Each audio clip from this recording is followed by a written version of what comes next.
హైతారం వచ్చిందంటే చాలు mummy park కోదాం, గార్డెన్ కోదాం, జూ పార్కు కోదాం అని మంకు పట్టుబడుతుంటారు పోరలు. ఇక వాళ్ళ పోరు పడలేక పార్కుకు పట్టుకుపోతారు అమ్మ నాయనలు. ఇక ఉయ్యాలలు ఊకుంటా, జారుడు బల్లల మీద జారుకుంటా, తీరు తీరు చెట్లు పూలు బొమ్మల్ని చూసుకుంటా చిన్న సంబరపడరు పోరలైతే. హగో అసంటిదే ఓ పార్కు పోదాం, కానీ మొదలే చెప్తున్నా అన్నిటి లెక్క అయితే ఉండదుల్లా.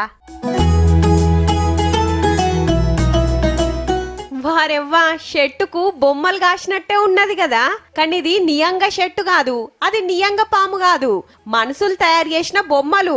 అట్లా అని సిమెంటు ఉష్కెతోని కట్టినయో బయట దుక్నాలో కొనుకొచ్చిన బొమ్మలో కాదు. సిరామిక్ వేస్ట్ అంటే బంగ్లాలు కడతప్పుడు ఉత్తగా పోయే చెత్త అన్నట్టు.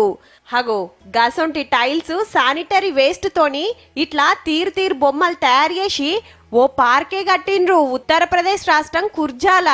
ये पहला पार्क है जहां पर सेरेमिक वेस्ट को इस्तेमाल किया गया है, क्योंकि आप सभी जान रहे हैं कि जब इंडस्ट्रीज से वेस्ट निकलता है तो वो इंडस्ट्रीज के बाहर या तो उसको डिस्पोज कर देते हैं, रोड के किनारे डिस्पोज करते हैं.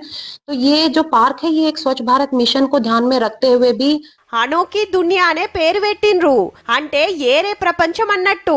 హగో అటు షాయకేతిరి ఇటు కోపులన్నీ చూడుర్రి, ఓదాని మీద ఓటి ఎంత ముద్దుగా వేర్చిండ్రో. కూజలు సుత చేతతోని తయారు చేసినాయే. 120 మంది కళాకారులు 6 నెలలు చెమట తీసి 100కు మీద బొమ్మలు చేసిండ్రట. అయితే ఈ సిరామిక్ చెత్త అంత అలకగా భూమిలో కరిగిపోదు, దగ్గర దగ్గర 4000 ఏండ్లైనా అట్లనే ఉంటదట.